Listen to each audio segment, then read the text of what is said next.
Okay, we're back with our second video. We just left off with the lips, and that looks all right. So I think that might be something that I could live with. And let's go ahead and let's work on this bottom lip area.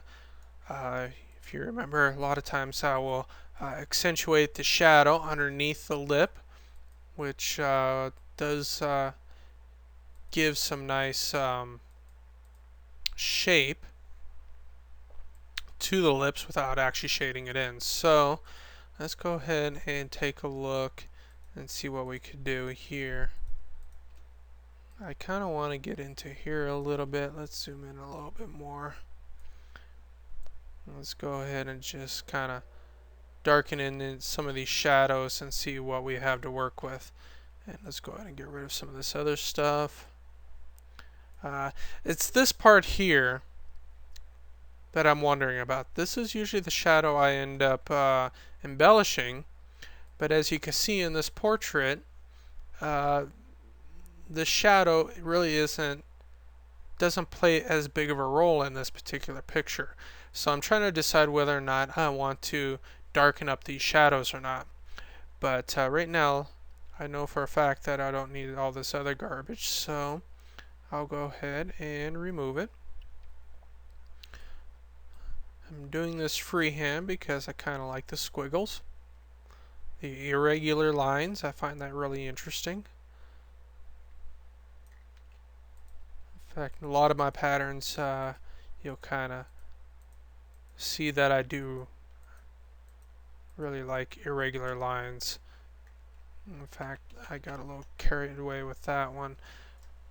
Okay, so this area here, let's go ahead and clean that up. And let's see where we're at. Okay, we're going to do a little experiment. A lot of experimentation when creating portrait patterns. I'm just going to go ahead and delete all of this stuff. And just see where we're at. And if I like the way it looks, I'll keep it as is. And that doesn't look so bad. Let's go ahead and put it back. Now let's go ahead and experiment and and go ahead and fill this area in a little bit.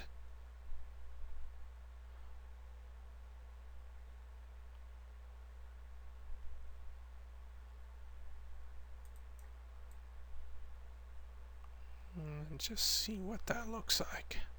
I'm just going to rough it in. I just want to kind of get an overall impression. Let's see what that looks like. Looks like he has a growth on his chin. So we'll back up a little bit. And you know what? I kind of liked having this part gone. So let's go ahead and take a look at it again. Even that's not so bad. Remember, we originally had that deleted. So where should we go?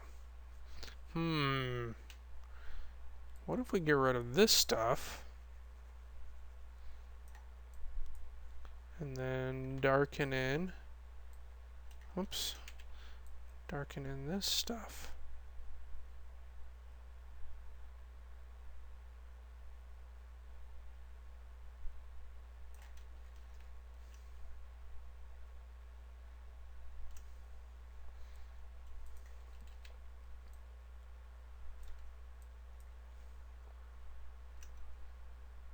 Nope.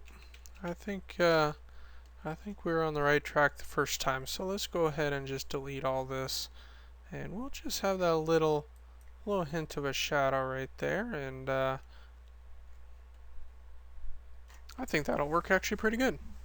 So as you can see, there's a little bit of experimentation involved. So just try out different things. If it doesn't work, you do have that history palette that will help you make that will save your spot so you can back up and undo things that didn't really quite work out the way you expected. I'm going to go ahead and just kind of clean up his jawline here. And then we could kind of get rid of all this other, this extra garbage. Okay, let's,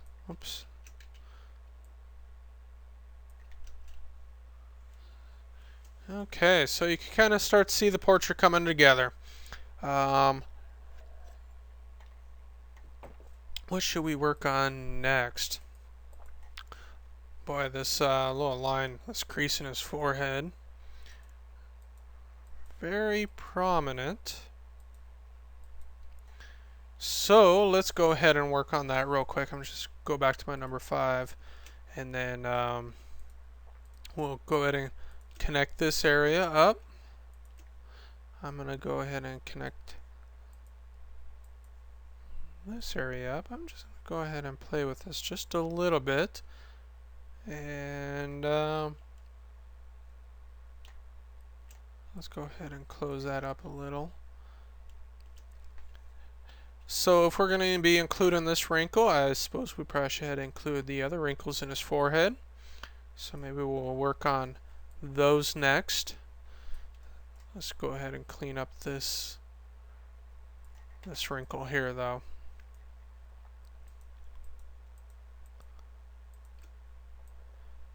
Okay.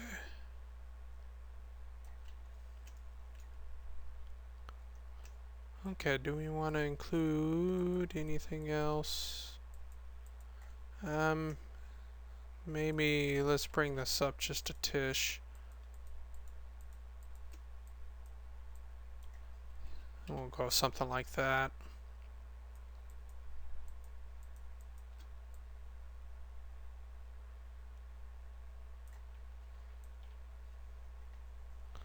Okay. Now let's take a look at these wrinkles. Yeah, there's no doubt about them. They're certainly there.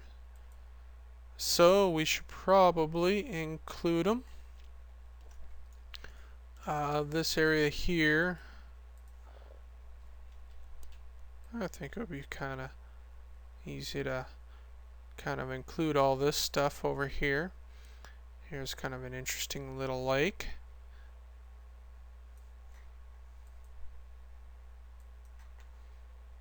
Let's go ahead and fill that in. And then let's go ahead and get rid of everything else. So I really like that. Let's go. I'm going to make a little artistic license here, and we're just going to go ahead and curve that up to just kind of make it look like his eyebrows are a little raised. So let's go ahead and clean up all this extra area. I think we could effectively go down in this area. Let's go ahead and transition that a little bit better. And then we'll go ahead and clean up this area up here as well. Okay, so we have one set of wrinkles. There's another set of wrinkles right here. I'm not sure exactly how I'm going to connect this. Maybe I won't. A lot of times my patterns, I try to connect as much as possible. Just really makes scrolling a little bit easier, but because I usually don't prefer a whole lot of little holes or a whole lot of little lakes where I have to thread the blade too many times.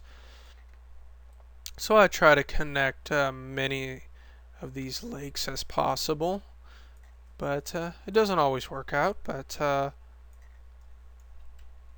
when I can, I try to do that as much as I can because it does save me time when cutting.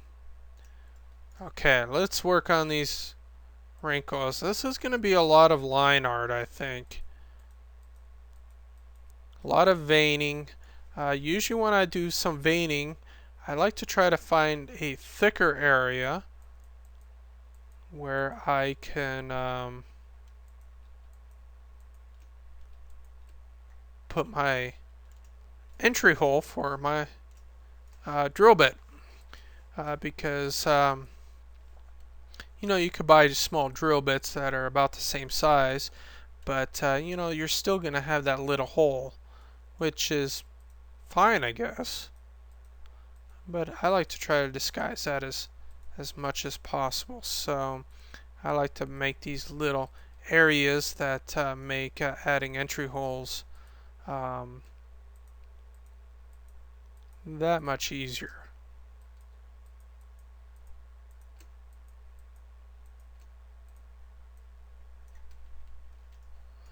Okay, so we got this other wrinkle up here.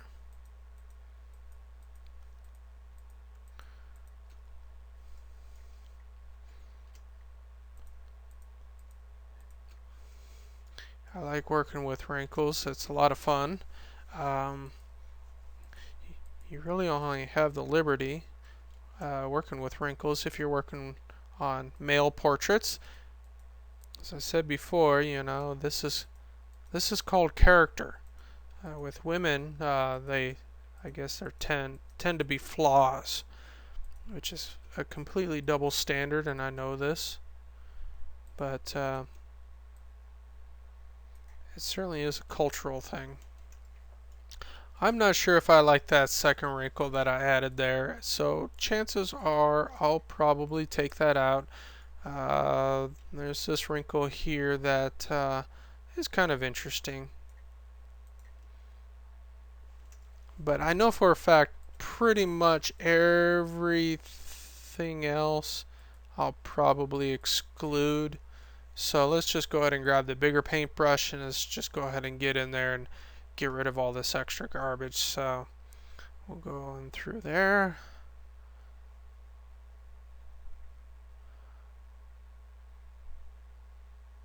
There we go. This is starting to get into the hair. So I'm not going to get too carried away up there quite yet because we haven't dealt with the hair yet. So I'll just go ahead and get rid of all this other stuff instead.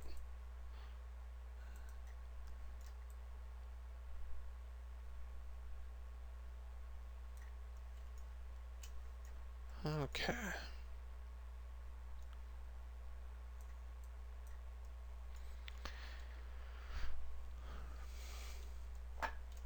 So scroll saw portrait making is there's no doubt about it. It is a lot of work, but it really adds another dimension to the scroll saw hobby.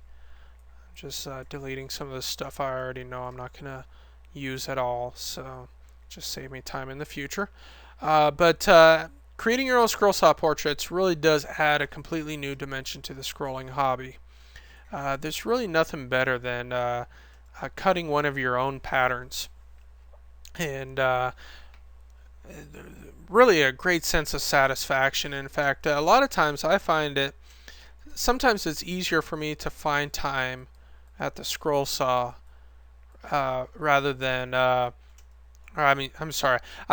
Sometimes it's easier for me to find time at the computer rather than getting time at the scroll saw. Just the nature of my work and the fact that I have a little 2-year-old running around, sometimes it's just easier to jump on the computer. And pattern making is kind of a way of doing your own form of scroll sawing without actually getting to the saw itself. So it is actually a lot of fun. But like I said, it's a very rewarding thing to do, and once you get good at it, you could really start charging for it. I mean, you're not going to be able to charge other scrollers because we're kind of do-it-yourselfers anyway.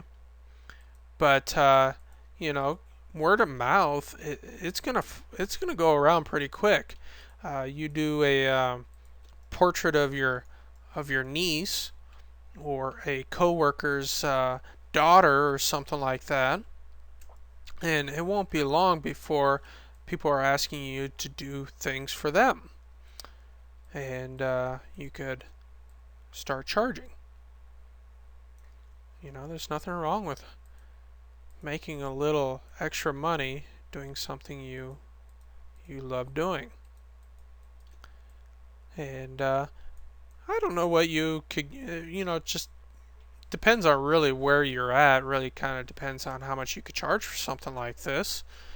But, I can't imagine $65 would be unreasonable for a portrait design and cut. Uh, that sounds like a fair price to me, especially for something that's custom made and handcrafted. Um, I can't imagine there's going to be a whole lot of people scoffing at that. So, you can make a little extra money being able to do stuff like this. So, go ahead and keep practicing, and before long, you'll be an old pro. Okay, this other stuff I don't need, so I think I feel safe about getting rid of those. I think these little details that I just put in the chin, I think that's more than enough for us.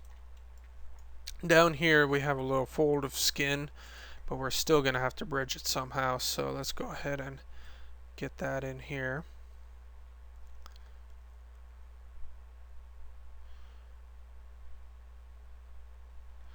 And once you get good at this pattern making, you could share your talents with the rest of us too.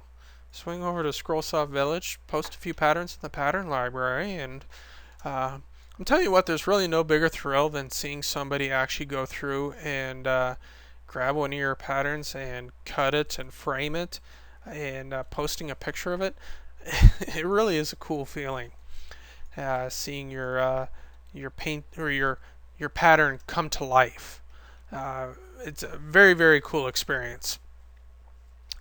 Okay, one of the big problems here, we have a lot of shadow on this side of the face, but we need a bridge somewhere. So let's go ahead and see if we can't find a few bridges. Right here, it looks like a natural bridge area. So let's go ahead and see if we can't just go ahead and bridge it. So I'm just going to kind of lop that off, and we'll just kind of finesse the edge a little bit. Yeah, I think that'll work. Let's actually kind of do something like that instead. And then kind of round this piece off. Yeah, that'll work good. Right over here, I think could probably make a pretty good bridge as well. So let's go ahead and continue the jawline up. And then we'll just kind of thin this shadow out just a tish.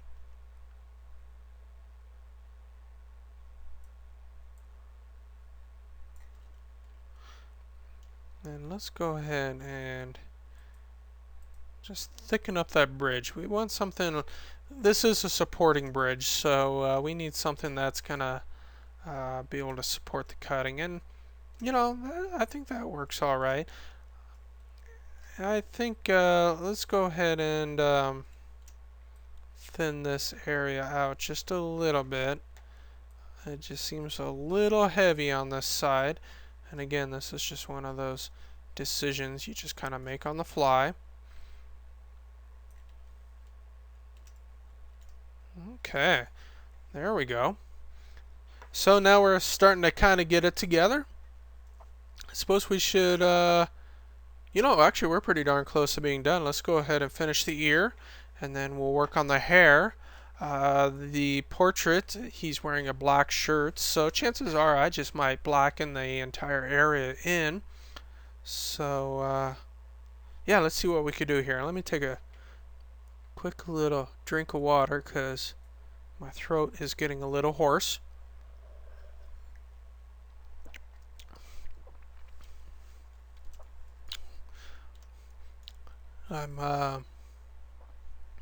I tend to sit behind a computer all day anyway, and I usually don't do a whole lot of talking.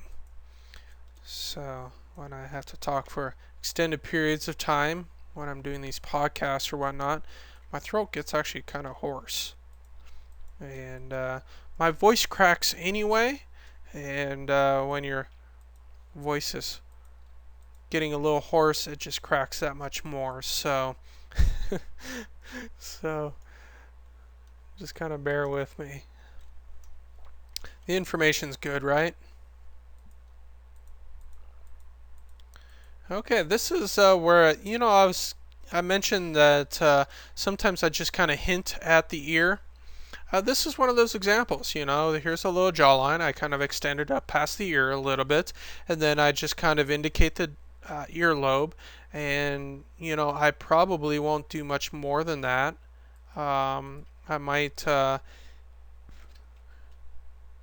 maybe bring this down a little bit off the hairline. But maybe I might bring this up like this.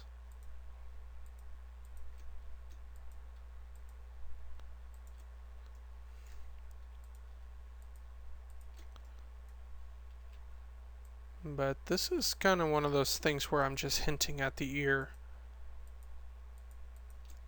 Not really giving it a complete outline, but just enough to indicate that there's something there.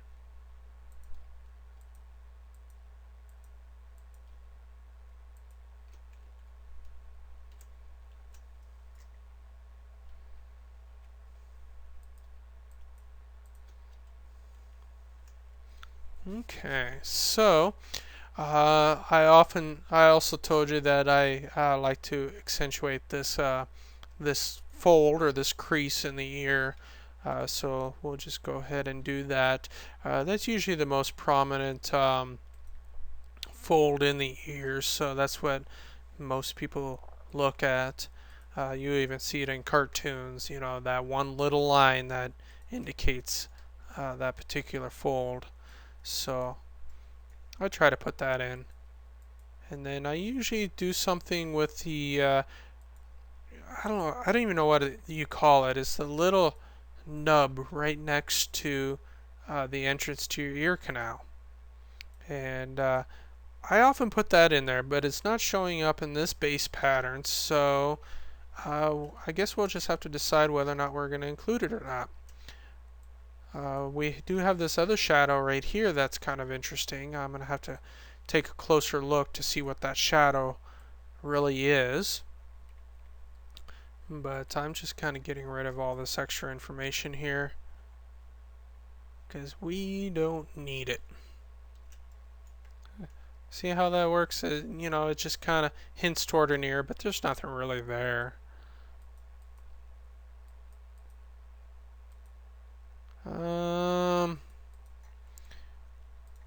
Right here is that ear canal area.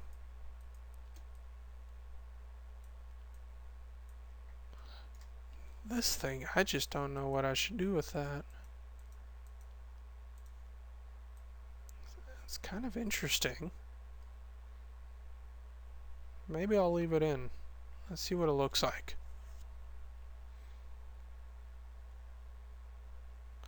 So I'll just go ahead and clean up all this other stuff.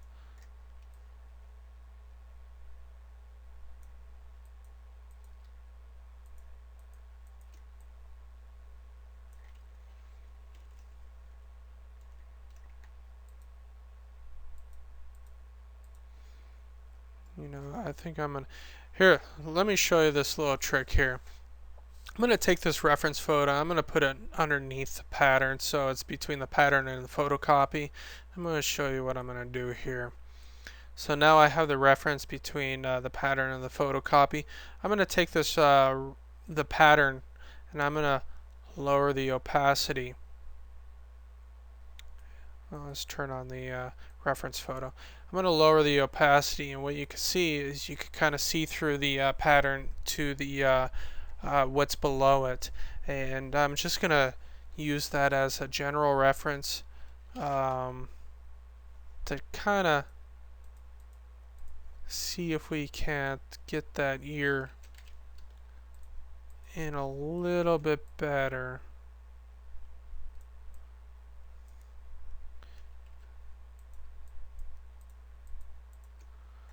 Okay, so let's go ahead and bump it up. I'm going to extend this line up just a little bit. That might have been too much. Oh goodness, we're at 25 minutes already. Okay, let's just pound through this ear and we'll see if we can't get that. So that's a little trick you could use with the opacity.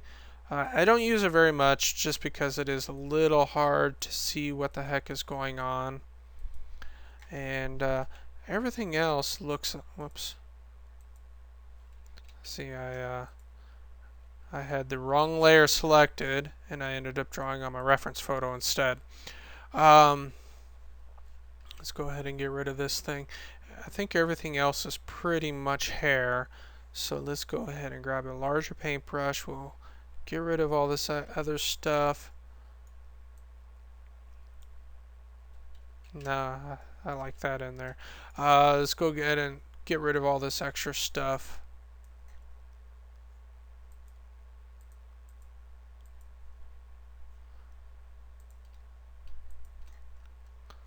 And then we'll start working on the hair. Oh, I don't know.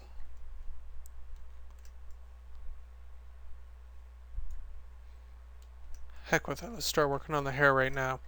Okay, so I'm going to grab the little number 5 paintbrush, and this is kind of the fun part. This is where you get to have a little bit more fun and just go wild and nuts with this. I'm just going to go ahead and grab some of these hairs, and I'm just going to be creating these interesting peninsulas and lakes and just going nuts with it. And you have a lot of leeway here because hair tends to be a little wild, and I think you can get away with an awful lot here. So I'm going to open some of these up. I'm going to take this video to 30 minutes and then we'll stop it. So maybe it'll be a 3-part series. I think we could get it done in a half hour. So an hour and a half. I think we'll have a finished scroll saw portrait. And that's actually not so bad, right?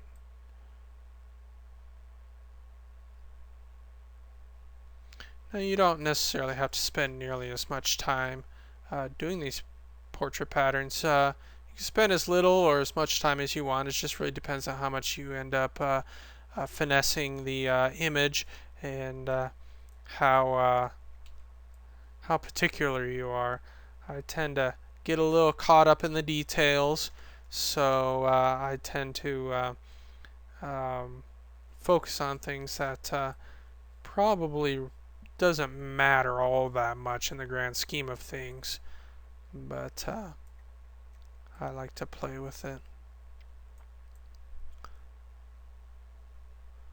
Actually, I'm going to bridge this thing over, or create this lake. We'll go ahead and close that off.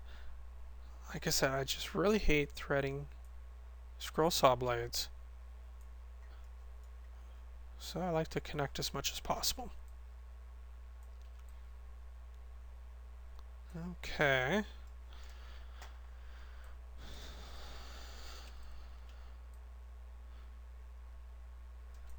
Let's go ahead and bring that in.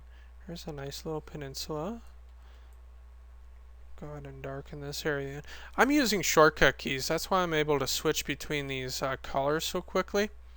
And I kind of mentioned shortcut keys. Boy, I don't remember which lesson. Probably lesson 2 or 3.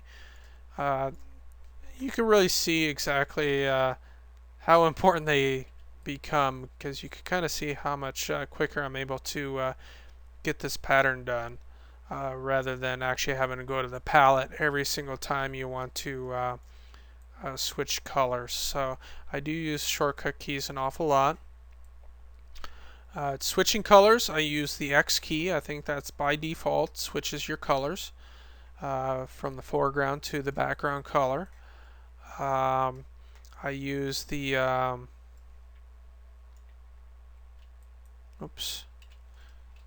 Control Z to undo. What else do I use? I use the control roller ball or the roller wheel on my mouse to zoom in and out. I use the mouse wheel button to pan around, so I could pan around like that. And that's really, I think that's pretty much all of the keys I use on a regular basis. A lot of times I'll use shortcut keys to jump between my eraser tool or my brush tool or pencil or something like that. But you know, shortcut keys really do make your life so much easier. And it looks like I'm at 31 minutes. I just wanted to finish this little chunk of hair real quick before stopping this video to start the next one. Okay, zoom out a little bit and you can kind of see where we're at. So okay, let's go ahead and stop this one. Join me on the next video where we pick up where we left off, and we're going to continue the hair and try to finish off this scroll saw portrait pattern. So see you in the next video.